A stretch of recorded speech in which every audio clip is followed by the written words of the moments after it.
이 시간 영적 분별력의 중요성이라는 제목으로 말씀을 전하겠습니다. 우리가 살아가는 이 세상은 영적 어둠에 빠져 있습니다. 우리가 살아가는 이 세상이 영적 어둠에 빠져 있다는 것에 대한 증거는 바로 이 세상이 무엇으로 오염되었기 때문에, 죄로 인해 오염되었기 때문에 그것이 바로 이 세상이 영적 어둠에 빠져 있다는 증거가 됩니다. 물론 이런 말을 세상 사람들에게 했을 때는 세상 사람들이 무엇이라고 얘기할까요? 말이 되지 않는다라고 얘기합니다. 왜냐?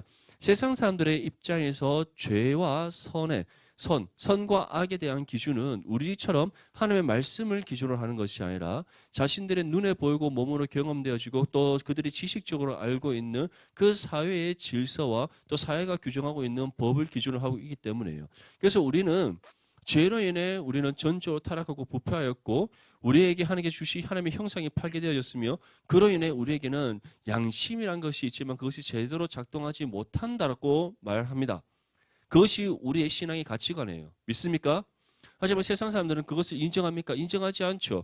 우리에게는 양심이 있다. 우리는 선과 악이 무엇인지 분별할 수 있다. 그리고 그 선과 악에 대한 분명한 그 규정을 내려줄 수 있는 기준이 우리에게는 있다. 그것을 가리켜 그들은 법치주의라고 얘기하고 또 법을 기준으로 자신들에게 질서가 확립되어진 사회적 질서라고 얘기합니다. 그래서 그들은 그들의 사회 속에서 우리 대한민국 따지면 대한민국의 사회 속에서 우리 안에 세워져 있는 질서가 있고 그 질서를 따라 우리가 갖고 있는 법치주의가 있으며 그 법치주의에 따라서 우리는 선과 악을 바르게 규정하고 양심을 따라 선을 행하거나 또는 양심이 제대로 작동하지 않을 때 악을 행해야 된다. 사람들은 그렇게 규정을 합니다.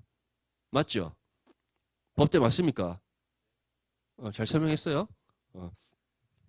그런데 성경은 어떻게 얘기합니까? 그렇지 않다. 성경은 그렇게 말씀하고 있지 않습니다. 성경은 이 세상은 죄로 인해 전적으로 타락하고 부패했으며 이 세상은 영적인 어둠에 갇혀져 있고 이 세상은 무엇을 향해 나아간다? 하나님의 최후 심판을 향해 나아가고 있다. 그래서 하나님께서 예수 그리스도를 이 땅 가운데 다시 보내셔서 주님께서 다시 이 땅 가운데 죄를 마셔서 최후 심판을 통해 이 세상을 심판하실 때 오직 구원받은 하나님의 자녀들 또는 아직까지 구원받지 못했지만 하나님께 택함 받은 사람들 그들만이 영원한 하나님 나라에 특별히 영되어진 완벽한 하나님의 형상으로 회복되어진 모습으로 하나님의 나라에서 완성된 하나님 나라에서 영생을 누리지 그 외의 모든 사람들 다시 말해 선택받지 못한 사람들 또 죄 아래 같이 살아가고 있던 그 사람들 그리고 하나님께서 창조하셨지만 죄로 인해 오염된 이 모든 피조 세계는 어떻게 된다? 심판을 받아 영원한 멸망에 이르게 된다. 그것이 성경이 우리에게 전하는 말씀입니다. 이처럼 근본적으로 성경이 우리에게 제시하는 선과 악에 대한 구분, 성경이 우리에게 정의하는 죄에 대한 부분이 무엇과 다르다? 세상과 다르다는 겁니다. 그런 세상 속에서 우리가 살아가고 있는데 여러분들 살기 쉽습니까? 살기 쉽지 않죠. 맞죠? 특별히 우리 보통 모태신앙이라고 하죠. 믿음의 가정에서 이렇게 어렸을 때부터 부모님과 함께 신앙생활을 하고 자랐던 지체들이라고 해서 다르지 않습니다. 물론 믿지 않는 가정에서 신앙생활하는 지체들 참 많이 힘든 거 알아요. 저는 특별히 제 주변에 저와 함께 신앙생활했던 친구들 대부분이 혼자 교회를 다니는 친구들이 많았습니다. 왜냐하면 우리 때는 어떻게 보면 제가 거의 이 대한민국의 고도 경제 발전과 함께 교회의 성장의 그 끝물이에요. 그래서 제가 고등학교 1학년 딱 올라갈 때 우리 대한민국에 정점을 쥐고 내리 꽂았잖아요. 뭘로? IMF로. 내가 고등학교 1학년 올라갔더니 완전 나라가 파산했어요. 나라가 파산한 게 경험해 봤습니까? 나라가 파산하면 정말 와우 신문에 뉴스에 하루가 멀다고 기업이 망했습니다. 기업이 망했습니다. 기업이 부도했습니다. 기업이 망했습니다. 이게 계속 나온다고 생각해봐요. 그게 나라가 파산한 겁니다. 나라에 소망이 없어지는 거예요. 한 주기 빛도 안 보입니다. 그때는. 그 주변의 친구들 그렇게 이렇게 잘 살고 막 어떤 뭐 사업하고 그렇게 막 이렇게 잘 살고 있던 친구들이 갑자기 막 학교를 안 나오기 시작해요. 진짜 결석한 친구들 많아집니다. 왜냐? 아버지 회사가 부도나니까 뭐 이렇게 다 피해 다니고 뭐 불법이 가족들이 흩어지니까 학교를 나올 수가 없는 거예요.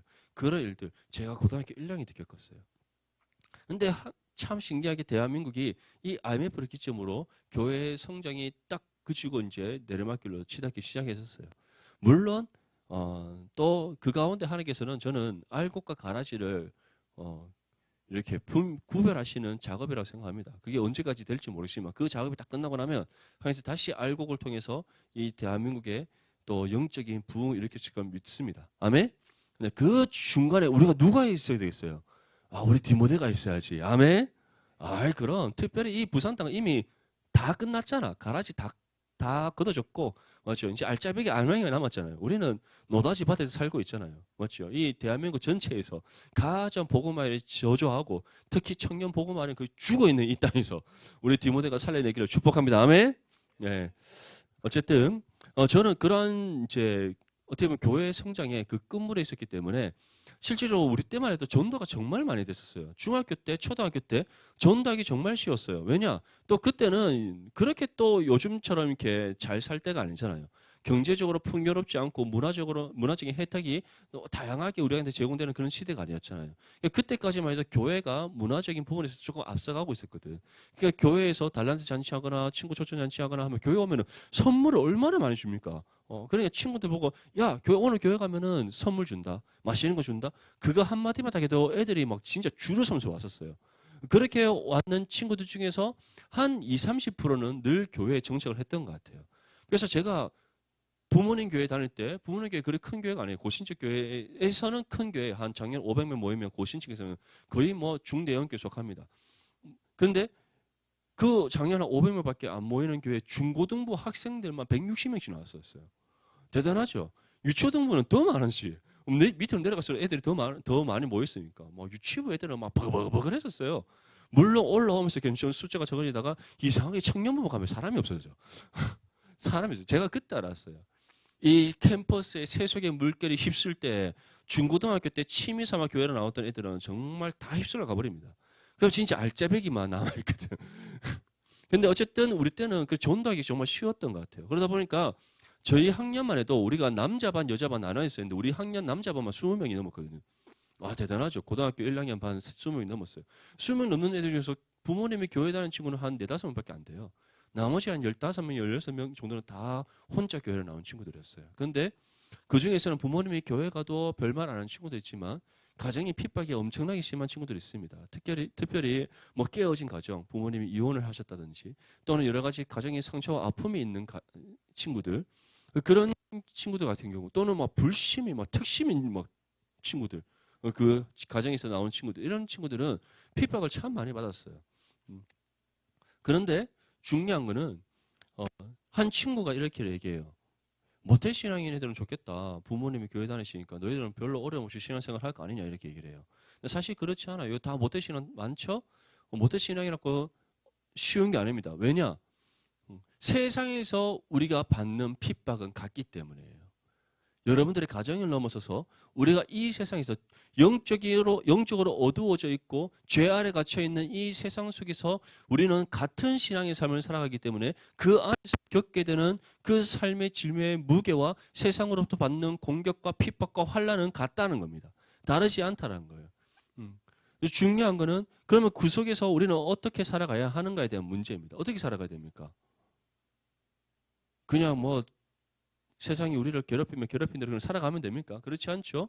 우리가 그 속에서 세상 구별됨을 나타낼 수 있어야 되고 우리에게 주신 하나님을 향한 그 믿음으로 우리가 맞서서 승리하는 삶을 살아야 될 줄 믿습니다. 오늘 이 죄악된 세상이 왜 이처럼 이 세상이 왜 이렇게 영적으로 어둡고 죄악된 세상이 되었는가? 로마서 5장 12절 말씀에는 그러므로 한 사람으로 말미암아 죄가 세상에 들어오고 죄로 말미암아 사망이 들어왔나니 이와 같이 모든 사람이 죄를 지었으므로 사망이 모든 사람에게 이르렀느니라. 이 세상이 죄악된 세상이 된 이유가 무엇이다? 한 사람으로 인해서다. 그 한 사람이 누구다? 바로 최초의 인간의 아담이다. 그 아담이 하나님께서 먹지 말라 뭐를 먹었다? 선악과를 먹어버렸다. 동산 중앙에 있는 두 나무 중 생명나무가 아닌 옆에 있는 선악을 알게 나무의 열매를 먹지 말라 하셨는데 먹었다는 거예요. 누구 때문에? 아니야. 본인이 탐욕에 빠져서 먹은 거지. 왜 또 하와라고 그래. 하와가 먼저 먹었지만 하와라고 하면 안 되죠. 사실은 아담도 하와가 내면에서 안 먹을 수 있잖아. 하지만 그 또한 뱀의 꾀임에 넘어갔기 때문에 하나님과 같이 되고자 하는 그 탐욕이 그의 생각과 마음을 딱 사로잡는 그 순간 그가 선악과가 어떻게 보였다? 먹음직도 하고 보암직도 하고 그래서 싹 깨물어 먹어버렸다는 거예요. 그래서 한 사람, 그 아담의 범죄로 인해 이 세상에 무엇이 들어왔다? 죄가 들어왔다. 그 죄로 인하여서 무엇이 주어졌다? 사망이라는 결과가 주어졌다. 그래서 아담으로부터 비롯된 모든 인간은 이 결과에서 벗어날 수가 없는 거예요. 하지만 이 결과에서 벗어날 수 있는 유일한 방법이 있습니다. 그 방법이 무엇이죠? 예수님을 믿음으로 구원받는 것이라는 거. 믿습니까? 여러분들 예수님 믿습니까? 예수님으로부터 구원받았음을 믿습니까? 그러한 여러분들에게 영원한 사망이라는 결과가 아닌 하나님 나라에서의 영생이라는 새로운 삶이 주어졌음을 믿습니까? 그 믿음이 여러분들 가운데 있다면 이 영적으로 어두운 이 세상 속에서 두려워하지 않기를 바랍니다. 어떠한 시험과 환난과 고통 속에서도 믿음으로 담대히 맞서 싸워 승리하는 저와 여러분들 될 수 있기를 축복합니다. 이처럼 우리가 이 세상 속에서 살아가는데 세상은 끊임없이 우리를 공격합니다. 여러분들 얼마나 많은 시험을 받습니까? 시편 1편에 무엇이라고 얘기해요? 악인의 꾀를 따르지 말라. 죄인들의 길에 서지 말라. 오만한 자들의 자리에 앉지 말라고 말씀하고 있죠. 왜 그 말씀을 하는가? 세상은 끊임없이 우리를 악한 꾀로 넘어가도록 우리를 유혹하기 때문이에요. 끊임없이 우리를 유혹하는 겁니다. 세상은. 스크루테이프 편지 최동훈 다 읽었습니까?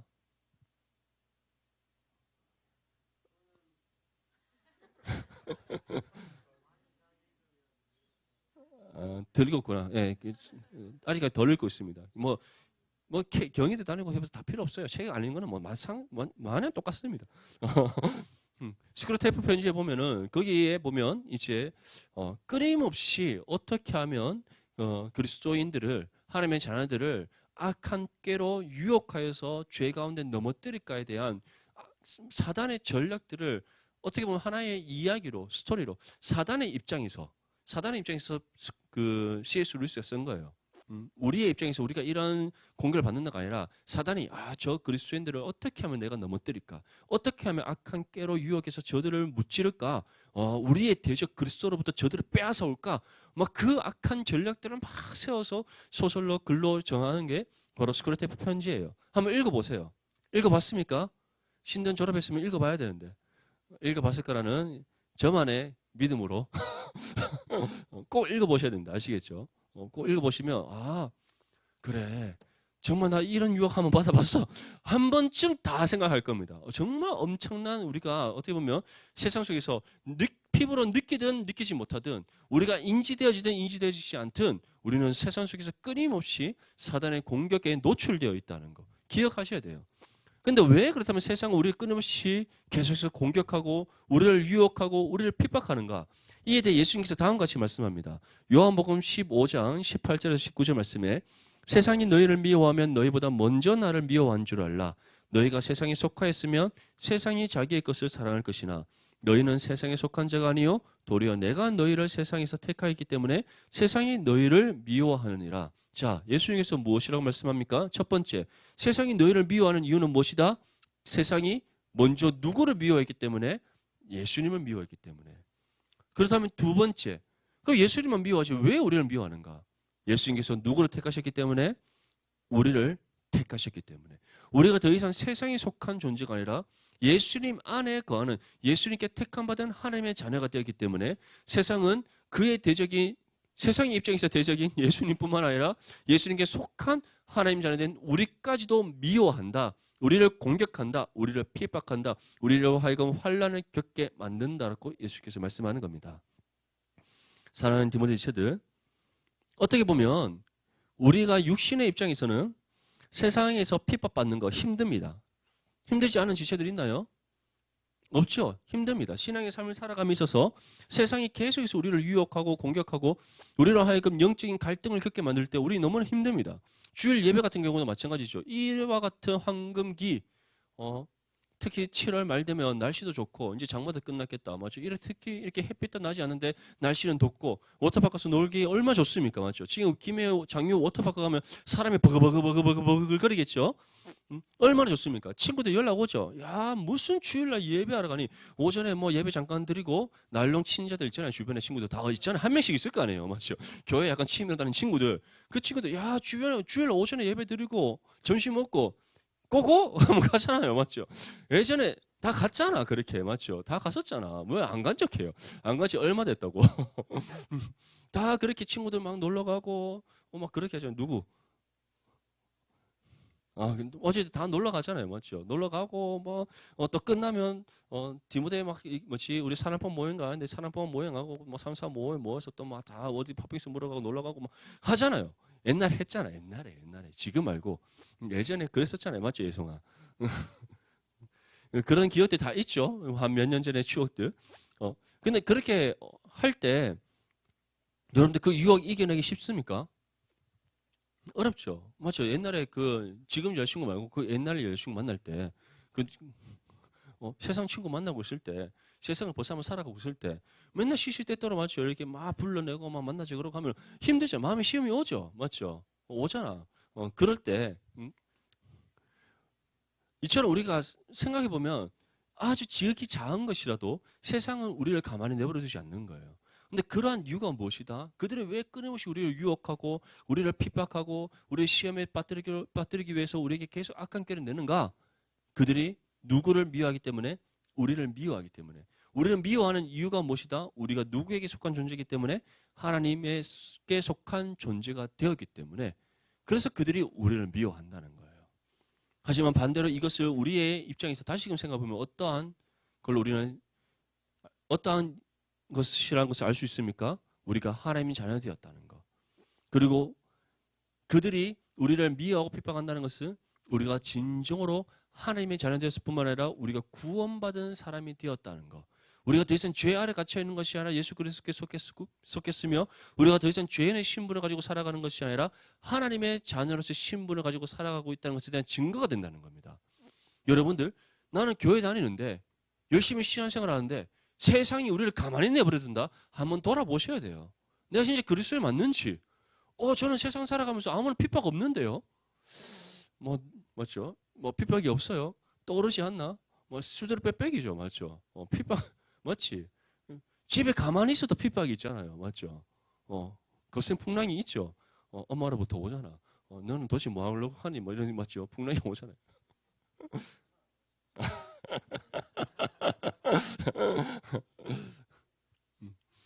어쨌든 이처럼 우리가 세상 속에서 만약에 살아가고 있는데 내가 그리스도임에도 불구하고 아무런 핍박이 없다. 세상으로부터 아무런 유혹을 받지 않는다. 잘 생각해 보셔야 돼요. 두 가지 이유가 있습니다. 내가 문의는 그리스도인인지 모르나 그 속에 진정으로 예수를 믿는 믿음이 없다든지 또는 내가 진정으로 구원받은 하나님의 자녀가 되었음에도 불구하고 여전히 세상의 모습을 갖고 살아가는 거예요. 그렇죠. 세상의 모습을 살아갈 때 주변에 아무도 핍박하지 않죠. 오히려 함께 더 많이 다른 주님 찾고 맞죠. 약간 이렇게 더 많은 육신의 즐거움을 쫓아서 맞죠. 주님 떠나서 막 열심히 볼링공 굴리고 그렇게 하잖아요. 맞지? 다 했잖아. 안 했다고 표정 짓지 말고 다 그래 살았잖아요. 고타리아 타고 맞죠. 맨날 놀러 다니고 맞죠. 그랬었잖아요. 설교 들을 때는 삐딱하게 다리 꼬고 맞죠. 딱 이제 듣는 둥 마는 둥 하고 맞죠. 잘하나 못하나 막 이렇게 훑게 쳐다보고 맞지. 옛날 다 그랬었잖아. 언제부터 그러지 않았다고 여러분 성경을 읽으셔야 해요. 참 언제부터 그랬다고 맞죠. 이처럼 우리가 한번 생각해 봐야 되는 겁니다. 내가 세상 속에서 살아가는데 아무런 핍박이 없다. 내가 진정한 하나님의 자녀로서 합당히 살아가고 있는지 나에게 정말 주님을 향한 믿음이 있는지 돌아봐야 되는 겁니다. 하지만 우리가 진정한 하나님 자녀가 되었다면 그리고 진정으로 주님을 믿는 믿음 가운데 살아간다면 우리는 수많은 세상으로부터의 유혹과 핍박과 환난을 겪게 된다는 것. 그 이유가 예수님께서 무엇이라 말씀하셨다? 너희가 나에게 속한 존재가 되었기 때문이다라고 말씀하고 있습니다. 가나안 땅에 들어간 이스라엘 백성들도 마찬가지였어요. 이제 이스라엘 백성들이 요단강을 건너 가나안 땅에 들어갔을 때 가나안 땅에 있던 그 주민들, 원래 원주민들이죠. 그 땅에 토착하며 살아가고 있던 그 사람들은 이스라엘의 입장에서는 어떠한 사람들입니까? 정복해야 될 사람들입니다. 반대로 가나안 땅의 그 원주민들의 입장, 가나안 땅 주민들의 입장에서 이스라엘은 어떠한 민족입니까? 그 침략자죠. 대적이잖아. 그들 입장에서는 가장 반드시 무찌를 때 적이 된다는 겁니다. 세상에서 우리의 삶이 그런 거예요. 이전에 우리가 가나안 민족과 똑같은 삶을 살아갈 때는 우리 또한 적이 아니었어요. 동지였어. 하지만 이제 우리가 구원받은 것 동시에 이스라엘 민족이 되는 겁니다. 그러면 그 가나안 땅 입장에서는 우리가 민족의 입장에서 우리는 무엇이다? 대적이 되는 겁니다. 그리고 이스라엘 백성들이 이제 가나안 땅을 정복해 나감으로써 그 땅을 차지하게 되는 거죠. 마찬가지예요. 우리가 이 땅에 무엇을 이뤄가야 됩니까? 하나님 나라를 이뤄가는 거예요. 하나님의 뜻을 이 땅으로 이뤄가는 겁니다. 우리가 하나님의 나라를 이루고 하나님의 뜻을 이뤄가면 갈수록 성경에서 우리에게 무엇이라고 말씀합니까? 그들의 세상에 어둠이 물러가게 된다. 세상에 죄악된 권세가 물러가게 된다. 무엇보다 그들의 죄악의 모든 수치가 드러나게 된다고 분명히 우리에게 말씀하고 있어요. 그것이 무엇을 증거해 주는 겁니까? 그들에게 반드시 하나님의 심판의 때가 임한다는 사실을 우리의 삶을 통해 증명해 주시는 겁니다. 그러니까 그들은 그것을 보고 싶겠어요? 보기 싫겠어요? 보기 싫은 거지. 그러니까 우리를 계속해서 공격하고 우리가 바른 신앙의 삶을 살아가지 못하도록 우리를 유혹하는 겁니다. 그런데 이스라엘이 이제 40년 광야 생활 동안 함께 했던 그 모든 생활, 출애굽에서부터 40년 동안 광야 생활했던 그 모든 소식들이 가나안 땅에 들려지게 됩니다. 가나안 땅에 들려졌을 때 기생 라합의 입을 통해서 그들이 어떻게 생각했는지를 우리는 함께 살펴봤습니다. 무엇이라고 얘기했었죠? 그들의 간담이 녹았다. 그 땅의 모든 주민들과 왕과 그 모든 가나안 땅에 있는 사람들이 출애굽에서부터 지금 40년 광야 생활 가운데 이스라엘과 함께 하셨던 하나님의 관한 모든 소식들이 이 가나안 땅에 다 퍼졌고 그 소식들은 모든 가나안 족속의 민족의 왕과 주민들과 그 성읍에 살고 있는 모든 사람들의 간담이 녹아버렸다. 다시 말해 심히 두려움에 떨어버렸다라고 기생 라합이 우리한테 정탐꾼들에게 전했었잖아요. 맞죠? 그렇기 때문에 이스라엘 백성들이 이제 본격적으로 가나안 땅에 들어왔을 때 그들의 입장에서는 이스라엘 백성들이 어떠한 존재로 여겨졌겠습니까? 반드시 무찔러야 될 존재로 여겨졌던 겁니다. 그런데 그들이 이제 막 칼을 갈고 있었을 거 아니에요. 이스라엘 백성들을 무찌르려고. 근데 가나안 땅에 탁 들어왔는 이스라엘 백성들이 어떻게 했습니까? 피 한 방울 흘리지 않고 가나안 성읍 중에서 가장 대표되어지는 난공불락의 성읍인 여리고성을 무너뜨려 버렸어요. 무너뜨린 방법은 무엇이다? 하나님의 명령을 따라 순종함으로 무너뜨렸는데 첫째 날부터 여섯째 날까지는 하루에 몇 바퀴? 한 바퀴. 한마디 말 없이 맞죠? 묵묵히 제사장들이 마팔소를 들으며 한 바퀴 쭉 걷습니다. 마지막 7번째 날에는 몇 바퀴 세우나? 7바퀴. 7바퀴를 돌고 난 후에 제사장들이 양각나팔을 크게 빵 불 때 손을 뻗어서 여리고성 향해 어떻게 했다? 와 외쳤다. 맞죠? 그랬더니 그 난공불락의 여리고성이 어떻게 무너졌다? 우르르 무너졌더라. 아멘? 예, 정말 놀라운 은혜 역사하지 않습니까? 손 하나 까딱하지 아니하고 무너져 버렸어요. 근데 그 소식이 가나안 모든 성읍에 퍼졌겠습니까? 퍼지지 않았겠습니까? 다 퍼졌다는 거예요. 그 다음에 또 어떻게 됩니까? 아이성 전투가 있었죠. 아이성 전투는 또 어떻게 했다? 첫 번째는 하나님의 뜻을 구하지 않고 성 정복하러 갔다가 패배를 했죠. 패배를 했다면 잠시 일부 후퇴를 했던 거예요. 그러고는 하나님 앞에 회개하고 다시 하나님 앞에 기도하면서 어떻게 해야 됩니까? 물었더니 하나님께서 방법을 알려주셨어요. 먼저는 저 뒤에 먼저 한 3만 명 딱 매복시켜 놓고 그리고 그 다음날 또 성 앞에 그 아이성을 향해 진군하면서 후미로 다시 5천 명 더 보내서 3만 5천 명의 군대를 뒤에 다 매복시켜 놨어요. 그리고 전쟁 한척 올라갔다가 그들의 아이성 군대가 막 나오니까 패배한 척하면서 막 도망갔어. 도망가고 난 뒤에 하나님께서 이제 그 모든 아이성 군대가 성을 다 빠져나온과 동시에 여호수아에게 너 손에 있는 단창을 들어서 그 아이성을 향해 딱 뻗어라고 말씀하셨습니다. 그 딱 뻗었더니 어떻게 됐더라? 이제 후미에서 맞죠? 그 모든 그 매복해 있던 군대가 아이성을 들어가서 정복하고 그리고 이제 막 앞뒤로 완전히 그 아이성 군대를 다 쳐부셨잖아요. 그러니까 그 성읍을 다 무너뜨리고 불살려버리고 그 땅에 있는 모든 것들을 다 없애버렸어요. 그 소식이 퍼졌을까요? 퍼지지 않았을까요? 다 퍼졌다는 겁니다. 그리고 퍼지고 난 후에 오늘 9장 1절과 2절 말씀에 다음과 같이 말씀합니다. 이 일 후에 요단 서쪽 산지와 평지와 레바논 앞 대의 연안에 있는 헷 사람과 아모리 사람과 가나안 사람과 브리스 사람과 히스 사람과 히위 사람과 여부스 사람의 모든 왕들이 이 일을 듣고 모여서 열심히 요수아와 이스라엘을 맞서서 싸우려 하더라. 아멘. 자, 보통 지금 이미 출애굽에서부터 광야 40년 생활 가운데 이스라엘과 함께 하셨던 하나님에 대한 소식을 듣고 모든 그 가나안 민족들이 간담이 녹았다. 심히 두려움에 떨고 있었는데 이제 여리고 성도 무너뜨렸죠. 아이 성도 완전히 무너뜨렸죠. 이 정도 소식 들으면 스스로 항복하고 나와야 되는 거 아닙니까? 맞죠? 보통 우리 사람이 생각 그렇잖아요. 그런데 그들이 항복하고 스스로 두 손 두 발 두고 이제 너희 다 차지해라고 말하는 것이 아니라 어떻게 했더라? 남은 가나안 5족속, 대표되는 5족속이죠. 햇사람, 아모리 사람, 가나안 사람, 브리스 사람, 히브 사람, 여부스 사람 6개. 이 6족속이 어떻게 했더라? 더 힘을 꽁꽁꽁 뭉쳐서 누구를? 이스라엘을 공격하고자 했다는 겁니다. 그들과 맞서 싸우고자 했다는 거예요. 이것이 무엇을 보여줍니까? 우리가 세상 속에서 세상의 소금으로서 말씀의 능력을 발휘하여 세상을 변화시켜 나가고 세상의 빛으로서 하나님의 말씀의 뜻을 따라 살아가는 우리의 삶을 통해 하나님의 영광이 빛에 비춰져서 세상의 어둠을 물리치고 이를 통해 하나님 나라와 의를 이 땅인데 이뤄가면 이뤄갈수록 세상이 우리한테 두 손 두 발 들고 항복하며 나오는 것이 아니라 어떻게 한다? 우리를 더 거센 풍랑과 폭풍으로 몰아치려고 한다는 겁니다. 그것이 세상이라는 거예요. 왜냐? 왜 그럴까요?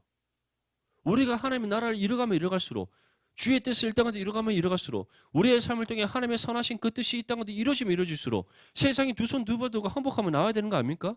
만군의 여호와 하나님의 그 능력이 우리 삶을 통해 나타난다면 그들이 하나님 앞에 두려워 떨며 두 손 두 발 들고 항복하면 나와야 되잖아요. 백기 들고. 맞죠? 근데 그것보다는 지금 가나안 족속들이 이스라엘 백성들 가운데 함께 하시는 하나님의 능력으로 인하여서 여리고 성도 무너뜨리고 아예 성도 완전히 정복하는 그 은혜의 역사에 대한 소식들을 그들이 들었으면 두 손 두 발 들고 항복하며 나와야 되는데 그렇지 않고 왜 그들이 더 똘똘 뭉쳐서 이스라엘을 맞서서 싸우라냐 이 말이죠. 왜 그럴까요? 분명히 기억하십시오. 세상은 이미 자신들의 결과를 알기 때문입니다. 왜 알까요? 예수님께서 십자가의 죽음과 부활을 통해 무엇을 이루셨기 때문에 이미 승리를 이루셨기 때문이에요. 그래서 사단의 권세와 모든 악한 영들은 아는 겁니다. 이 죄악된 세상이 아는 겁니다. 그들의 끝에 최후 심판을 통한 멸망, 영원한 멸망이라는 결과가 주어져 있다는 사실을 그들이 아는 거예요. 알기 때문에 조금이라도 그 때를 늦추기 위해 조금이라도 그런 하나님의 뜻이 더디어지게 이루어지도록 하기 위해 우리를 핍박하고 우리를 공격하는 겁니다. 우리가 하나님 뜻대로 살아가지 못하도록 만들려고 하는 겁니다. 하지만 그들이 간과하고 있는 것이 있죠. 우리와 누가 함께 하십니까? 하나님께서 함께 하신다는 거. 우리의 심령 안에 성령께서 임하셔서 함께 하시고 그 어떤 사단의 권세가 우리를 핍박하고 우리를 고난 가운데 빠뜨린다 할지라도 이미 예수님께서 이루신 승리가 우리에게 주어져서 그들이 우리에게 해를 입히지 못하는 사실을 그들이 잊고 있는 거예요. 모르는 거예요.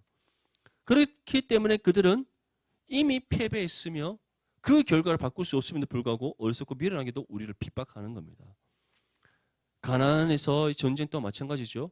결국 하나님께서는 이스라엘 백성들이 끝까지 하나님의 이름을 의지하고 하나님의 능력이 함께 하신 가운데 그들의 주의 말씀을 뜻을 따라 모든 가나안 족속들을 다 쳐서 무찌르고자 했다면 완전한 승리를 이루어서 그 가나안 땅이 하나님의 약속의 땅 그 가나안 땅을 그들이 완전하게 차지할 수 있었을 것입니다. 하지만 이제 이후에 살펴보면 어떤 일이 일어납니까? 하나님의 명령을 따라 그 어떤 거 하나 남기지 않고 모든 가나안 족속들을 다 쳐서 무찌른 지파가 있다며 그렇지 못한 지파가 있다는 거예요. 그렇지 못한 지파들은 결국 그들이 남겨놓았던 그 가나안 족속들이 자신들의 발목을 잡게 되고 그 가나안 족속에게 그 이후에 사사시대 때는 지배받고 그들의 노예로 전락하는 비참한 인생이 되어버리는 겁니다. 분명히 기억하십시오. 우리 눈앞에 보이는 세상을 두려워하여 우리가 세상과 타협하는 그 순간 우리가 세상의 노예가 될 수 있다는 사실을 기억하시기 바랍니다. 우리는 그들에게 노예가 될 수 없는 존재예요. 하나님의 자녀가 되었잖아요. 근데 우리 스스로가 노예의 자리로 내려간다는 겁니다. 얼마나 비참한 거예요. 다시 말해 여러분들이 여기 요즘 얼굴을 강신하시는 분이 실질적으로 옛날에 공주였다 칩시다. 근데 갑자기 나 공주하기 싫어 하면서 공주의 신분을 갖고 있음에도 불구하고 옛날에 왕자와 거지처럼 옷 바꿔 입고 거지 생활을 한다는 거예요. 그러고 싶어요? 아무도 그러고 싶지 않잖아. 맞죠? 언젠가 빨리 공주가 될 수 있기를 바랍니다. 백마탄 왕자님 언제 올지 모르겠지만 하나님 때가 있을 것이라는 생각 가운데 뭐 또 좋다고 끄덕끄덕 하고 있습니까? 지난주 한번 얘기 안 했더니 이처럼 우리가 왕자와 거지의 이야기도 알잖아요. 맞죠? 그처럼 우리가 왕자의 신분, 하나님의 자녀로서 가장 존귀한 신분을 가졌음에 불구하고 우리가 세상과 타협한다는 것은 우리가 스스로 거지처럼 살겠다는 것과 똑같은 겁니다. 너무나도 어리석고 미련한 인생이죠. 근데 하나님께서 어떻게 하기를 우리에게 원하신다? 그 어떠한 상황 속에서도 세상이 자기들끼리 똘똘 뭉쳐서 우리를 핍박하고 우리에게 거센 풍랑으로 몰아치려고 한다 할지라도 두려워하지 말라. 내가 이미 세상을 이겨노라. 그리고 그러한 우리에게 이미 승리를 주셨기에 그들이 결코 너희를 해할 수 없다는 사실을 믿으며 성령을 의지하여 담대히 맞서 싸울 것을 우리에게 요구하시는 겁니다. 가나안 족속들이 이같이 자신들끼리 똘똘 뭉쳐서 이스라엘을 맞서 싸운다 할지라도 이스라엘을 이길 수 있겠습니까? 이길 수 없다는 거예요. 사실 그들끼리 뭉치면 이스라엘보다 사람들이 훨씬 많겠죠. 군사도 훨씬 많이 모을 수 있을 것입니다. 하지만 그들에게 없는 것이 있죠. 이스라엘에게는 있지만 그들에게 없는 것이 있습니다. 무엇이 있고 없죠? 이스라엘에게는 하나님이 계시지만 그들에게는 무엇이 없다? 하나님이 없다라는 겁니다. 세상이 아무리 힘을 합쳐서 우리를 공격한다 할지라도 만왕의 왕 되시고 그리고 이 모든 세상을 창조하시고 다스리시는 전능하신 하나님을 이길 수가 없는 거예요. 그 사실을 믿는 믿음이 우리 가운데 있다면 세상을 두려워할 이유가 없다는 사실을 기억할 수 있기를 바랍니다. 그런데 이러한 가나안 족속들 중에서 우리가 방금 살펴봤던 헷 사람, 아모리 사람, 가나안 사람, 브리스 사람, 히위 사람, 여부스 사람 이들은 똘똘 뭉쳐서 이스라엘과 맞서 싸우려겠지만 이들과 다른 방법을 취한 또 민족이 있습니다. 그 민족이 누구냐? 바로 기브온 민족이었다. 기브온. 그럼 그들의 택한 방법은 무엇이었는가? 이스라엘을 거짓으로 속여서 조약을 맺고자 다시 말해 협약을 맺고자 했다는 거죠. 오늘 3절에서 9장 3절에서 6절 말씀 보면 기브온 주민들이 요수아가 여리고와 아이의 행한 일을 듣고 꾀를 내어 사신의 모양을 꾸미되 헤어진 전대와 헤어지고 찢어져서 기운 가죽 포도주 부대를 나귀에 싣고 그 발에는 낡아서 기운 신고 낡은 옷을 입고 다 마르고 곰팡이가 난 떡을 준비하고 그들이 길갈 진영으로 가서 여호수아에게 이르러 그와 이스라엘 사람들에게 이르되 우리는 먼 나라에서 왔나이다. 이제 우리와 조약을 맺읍시다 하니. 자, 여러분 가나안 땅 실제로 이스라엘 나라의 그 땅의 넓이는 우리나라 한반도 딱 절반 남한의 절반 정도 된다고 생각하시면 됩니다. 길이도 거의 뭐 우리 경상남도 부산에서부터 뭐 한 강릉 정도까지 될 거고요. 넓이도 딱 우리 경상도 넓이입니다. 이렇게 동쪽에서부터 서쪽까지 경계선 그 정도 넓이니까 실질적으로 지금 이스라엘 백성들이 길갈에 있다면 기본 지파는 한 어디쯤 있냐? 우리가 부산이 지금 이스라엘 백성들이 있는 길갈에 십시다. 그러면 기본은 어디쯤 되냐면 한 진해 정도 된다 생각하시면 돼요. 진해, 용원, 용원 정도 되겠네. 한 용원, 진해 용원 정도 된다고 생각하면 돼요. 실제로 그렇게 먼 거리에 있지 않죠. 그래서 가까운 거리에 있는데 이제 기본 민족이 사신을 보냅니다. 이스라엘에게 사신을 보내서 보낼 때 어떻게 보낸다? 아주 먼 나라에서 왔는 것처럼 꾸민 거예요. 낡은 옷을 입고 낡은 신을 신고 그리고 또 어떻게 했다? 포도주 부대 맞죠? 아주 낡은 포도주 부대 딱 가지고 그리고 떡도 어떤 떡? 곰팡이에 피고 말랐는 떡 완전 뭐 아주 오래된 떡처럼 보이는 그런 떡 다 가지고 자신을 완전히 분장해서 누구한테 갔다? 이스라엘에게 갖는 거예요. 그래서 어떻게 하기로 했다? 우리는 먼 나라에서 당신들에 대한 소식을 듣고 왔으니 우리가 당신들과 어떠한 조약을 맺기를 원합니다라고 이제 얘기하러 가자라고 한 겁니다. 그런데 그들의 겉모습은 꾸밀 수 있어요. 외모는 꾸밀 수 있습니다. 하지만 가나안 민족은 그들 민족들만의 특이한 생김새가 있을 거잖아요. 그래서 여호수아가 다 봤는데 조금 이상한 거야. 그래서 여호수아가 이렇게 얘기합니다. 우리 가운데 너희들이 거주하는 듯한데 우리가 어떻게 너희와 조약을 맺을 수 있느냐? 내가 너희를 아무리 봐도 분명히 겉모습, 지금 너희가 입고 있는 옷이나 여러 가지 모습을 보면 멀리서 온 사람 같은데 너희 생김새를 보니까 이 가나안 땅 사람 같은데 이렇게 얘기를 한 거예요. 혹시 우리가 잘못 너희랑 조약 맺으면 큰일 나는 거 아니야? 이거 맺으면 안 될 것 같은데 이렇게 얘기를 했던 거죠. 그랬더니 기본 사람 자신들은 계속해서 거짓말로 여호수아를 비롯한 그 이스라엘 장로들을 속이는 겁니다. 11절에서 13절 말씀에 보면 그러므로 우리 장로들과 우리나라의 모든 주민이 우리에게 말하여 이르되 너희는 여행할 양식을 손에 가지고 가서 그들을 만나서 그들에게 이르기를 우리는 당신들의 종들이니 이제 우리와 조약을 맺읍시다 하라 하였나이다. 우리의 이 떡은 우리가 당신들에게로 오려고 떠나던 날에 우리들의 집에서 아직도 뜨거운 것을 양식으로 가지고 왔으나 보소서 이제 말랐고 곰팡이가 났으며 또 우리가 포도주를 담은 이 가죽 부대도 새 것이었으나 찢어지게 되었으며 우리의 이 옷도 신도 여행이 매우 길었으므로 낡아졌나이다 한지라. 그들이 여호수아의 말에 실제적으로 여호수아가 듣고자 하는 답을 주는 것이 아니라 계속해서 다른 말로 얘기하는 겁니다. 아니에요. 우리 행색을 보십시오. 우리는 당신들과 조약을 맺기 위해서 먼 나라에서 왔습니다. 그리고 우리는 누구다? 당신들의 스스로 종이 되기를 원합니다라고 얘기를 하는 겁니다. 우리는 당신들과 조약을 맺을 때 우리가 같은 동등한 자격에서 조약을 맺는 것이 아니라 우리는 스스로 여러분들의 종이 되고자 주인과 종의 주종의 관계에 대한 조약을 맺고자 왔는 거다. 그리고 우리의 행색을 봐라. 옷도 다 낡았다. 뭐 하도 멀리서 오다 보니까 오는 그 세월 동안에 옷이 낡아버렸다. 가죽 부대도 포도주를 담고 있는 가죽 부대도 다 낡아버렸다. 신도 다 낡아버렸다. 우리가 처음에 나라를 떠나서 올 때는 떡이 정말 뽀송뽀송하게 아주 맛있고 수분이 가득한 떡이었는데 여기까지 오는 날 시간이 너무 많이 걸려서 떡도 다 말라버리고 곰팡이도 펴버렸다. 그렇게 겉으로 보여지는 눈 현상에 주목할 수 있도록 그들이 계속해서 여호수아를 비롯한 이스라엘 장로들에게 말을 하는 겁니다. 여호수아는 분명히 처음에는 잘 봤어요. 그들이 입고 있는 옷과 행색을 보면 분명히 멀리서 온 것 같은데 그들의 실제적인 생김새를 보니까 멀리서 온 게 아니야. 가난한 사람 같은데?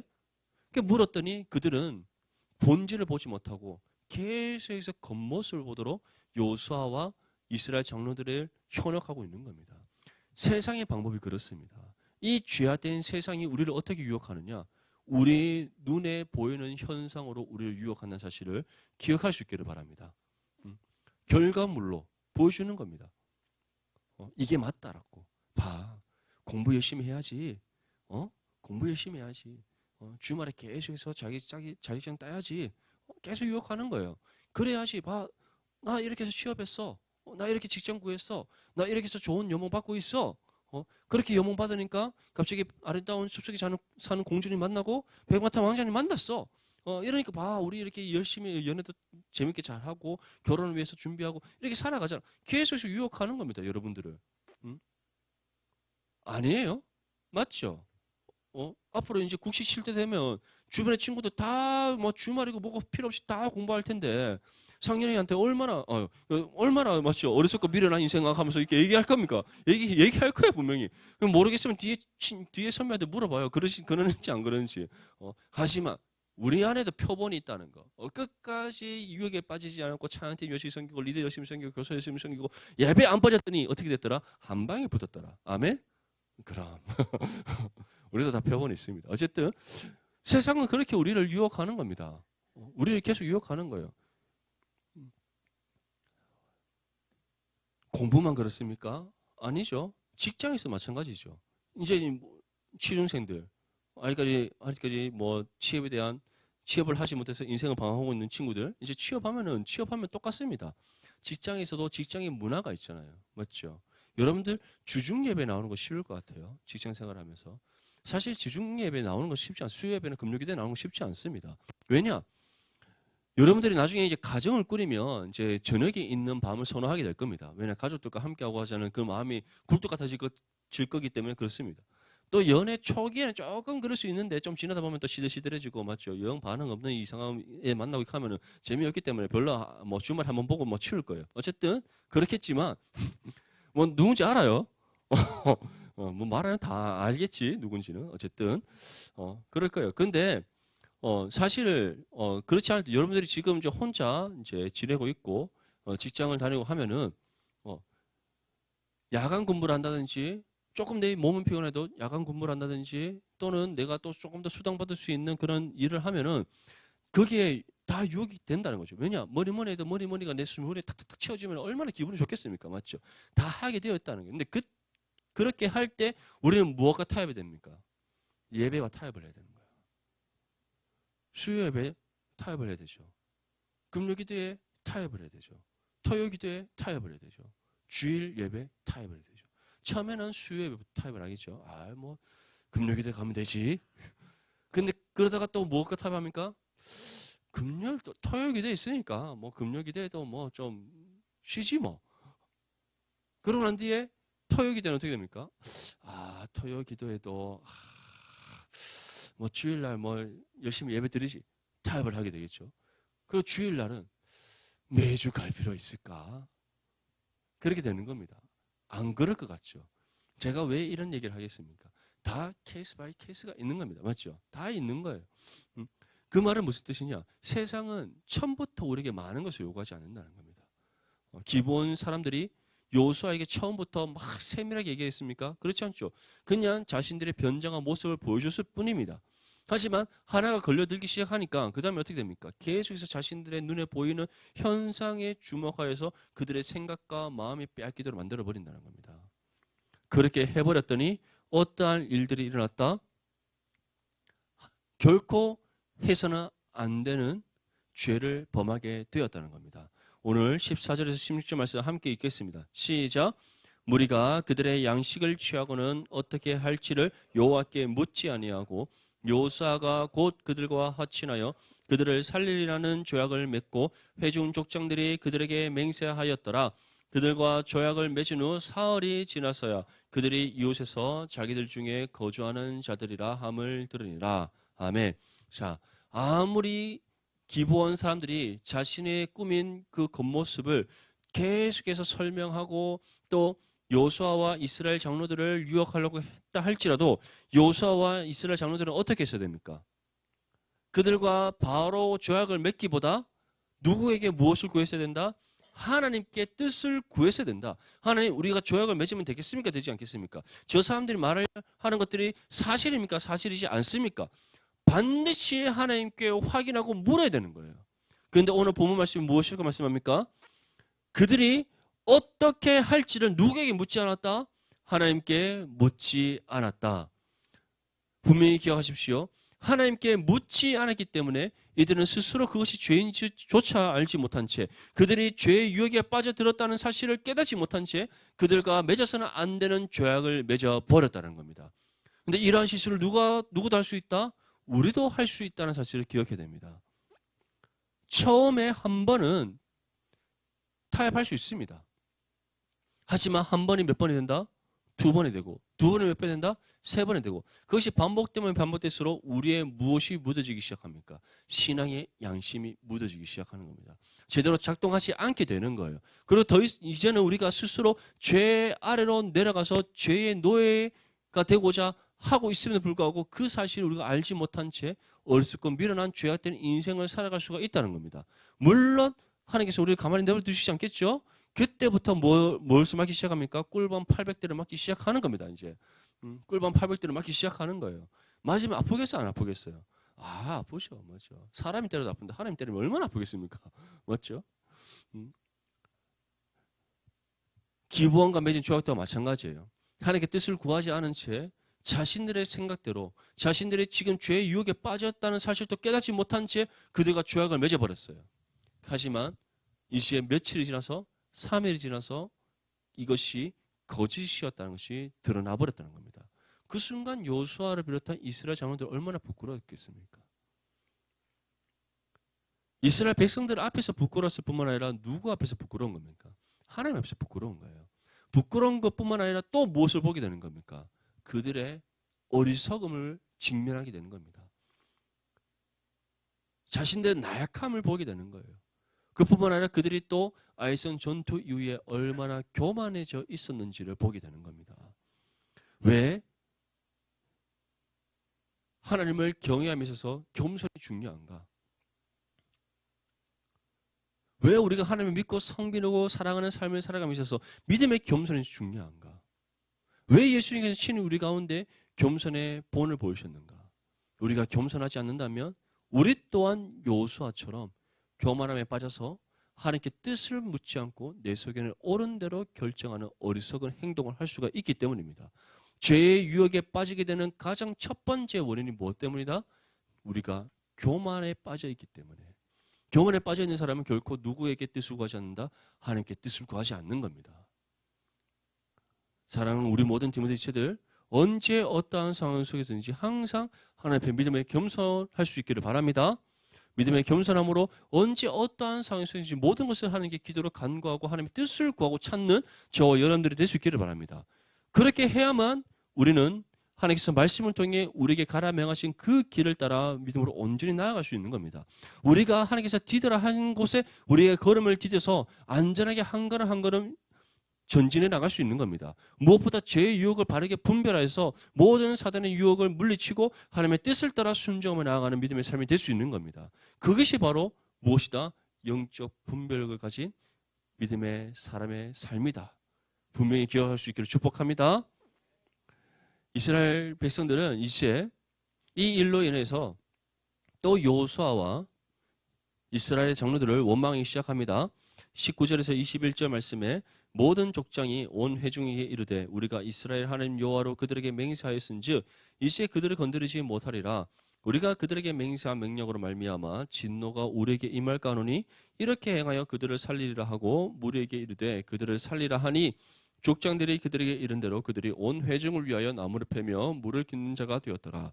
자, 이스라엘과 기브원이 맺은 조약은 주종의 관계입니다. 이스라엘이 주인이 되고 기브원이 종이 되는 거예요. 그런데 이제 이들과 조약을 맺은 그 다음 날 이스라엘 백성들이 행군을 시작합니다. 어디로? 서쪽으로 행군을 시작하는 거예요. 지금 이제 길갈과 아이성은 요단강 건너편 동쪽에 있으니까 이제 지중해 해안 쪽으로 서쪽으로 진군을 하는 겁니다. 3일 정도 갔더니 어디에 도착했다? 기브원에 도착했어요. 기브원에 딱 도착했더니 누구를 딱 보는 겁니까? 그 사신들을 보는 거예요. 얼마나 놀랐겠어요. 맞죠? 분명히 먼 나라 사람이라고 했는데 그들이 기브원 사람들의 복장을 딱 입고 딱 나타나는 겁니다. 간담이 서늘해지지 않았겠어요? 맞죠? 철렁했겠지? 이야, 큰일 났다. 아이성 전투 때 한 번 실수했음에 불구하고 사람은 참 바뀌지 않습니다. 맞죠? 또 실수를 한 거예요. 두 번째. 꿀밤 맞이, 하나님의 꿀밤 맞이 짓을 또 한 겁니다. 그런데 그것을 끝나지 않고 이제 기브원을 정복하러 갔는데 정복할 수 있어요? 없어요? 없죠. 왜? 하나님 앞에서 그들이 기브원과 조약을 맺었잖아요. 거짓으로 속였다 할지라도 그들과 조약을 맺었잖아요. 주종인 관계로. 그들을 해치지 않겠다는 약조를 했잖아요. 해칠 수가 없는 겁니다. 그 성을 정복을 할 수 없는 거예요. 그랬더니 이스라엘 백성들이 원망이 막 일어나죠. 그 원망을 잠재우기 위해 이제 여호수아와 이스라엘 장로들이 어떻게 얘기를 합니까? 우리가 그들을 하나님의 여호와로 맹세했기 때문에 그들을 건드리지 못한다. 대신에 그들이 우리의 종으로서 어떻게 한다? 나무를 패며 물을 깃는 자가 된다.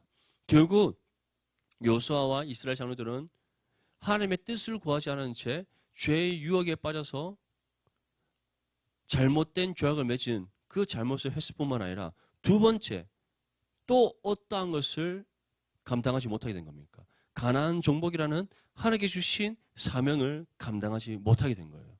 얼마나 큰 죄입니까? 사랑하는 우리 디모데 지체들, 이처럼 우리가 죄의 유혹에 빠져든다는 것이 우리로 하여금 하나님의 뜻을 저버리는 죄악된 삶이 될 수 있다는 사실을 기억할 수 있기를 바랍니다. 이것은 결코 쉬운 일이 아니에요.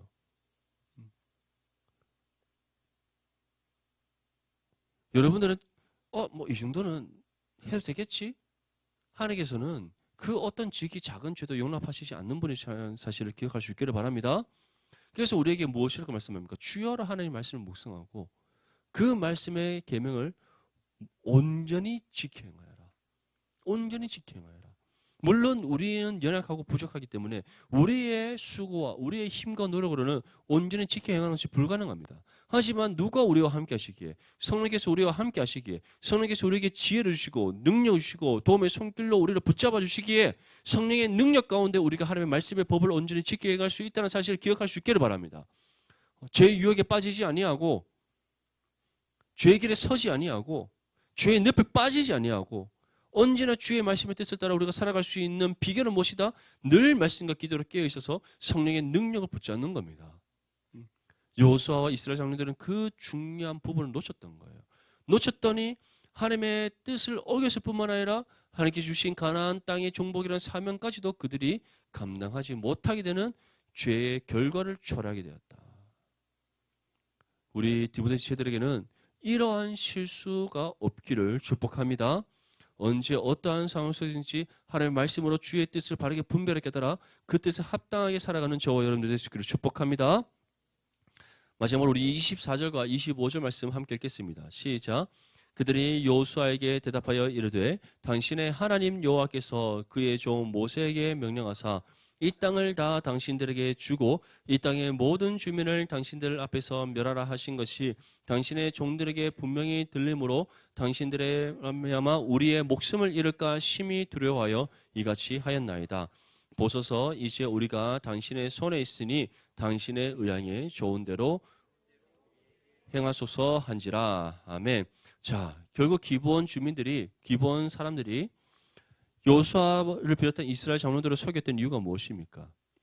그들이 분명히 알고 있었던 거예요. 우리의 목숨을 잃을까 심히 두려워하여 이같이 하였노라. 당신들로 인해 우리가 목숨을 잃을까. 왜냐? 당신들이 이 땅에 들어온 이유가 무엇이다? 가나안 모든 민족을 완전히 물리치는 것.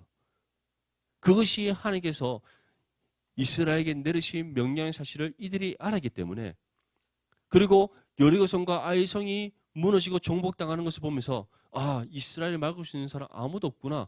하나님, 그들이 믿는 하나님께서 그들과 함께 하심으로 그 누구도 이스라엘을 막을 수 없구나. 그들이 알았던 거예요. 그리고 그 다음에 대상은 누굽니까? 기브온이었던 거죠. 그래서 기브온은 살기 위하여 그들을 속여서라도 주종의 관계에 조약을 맺고자 했던 겁니다. 근데 이것은 기브온의 입장이에요. 하나님께서 이스라엘에게 명령하신 것은 무엇입니까? 언제 어떠한 상황 속에서도 하나님의 말씀의 뜻에 순종하여 모든 가나안 족속을 물리치는 겁니다. 그것이 우리에게 주어진 믿음의 삶의 사실을 믿을 수 있기를 바랍니다. 우리는 어떠한 상황 속에서 세상과 손을 잡아서는 안 됩니다. 타협해서는 안 됩니다. 세상이 우리의 눈을 속일 수는 있어요. 우리의 눈과 귀를 속여서 우리로 하여금 무엇이 옳은 것인가를 우리의 눈으로는 확인하지 못하게 할 수 있습니다. 우리의 머리로는 판단하지 못하게 할 수 있습니다. 하지만 그럴 때라도 우리는 누구를 찾아야 된다? 하나님을 찾아야 된다. 무엇을 구해야 된다? 하나님의 뜻을 구해야 된다. 그러면 우리의 눈과 귀를 가리고 있는 그 모든 죄의 유혹들을 하나님께서 친히 다 걷어주시는 거예요. 걷어주신과 동시에 우리는 무엇을 발견하게 됩니까? 하나님의 선하시고 기뻐하시고 온전하신 뜻을 바르게 분별하게 깨닫게 되는 겁니다. 그것이 바로 우리가 갖춰야 될 영적 분별력이에요.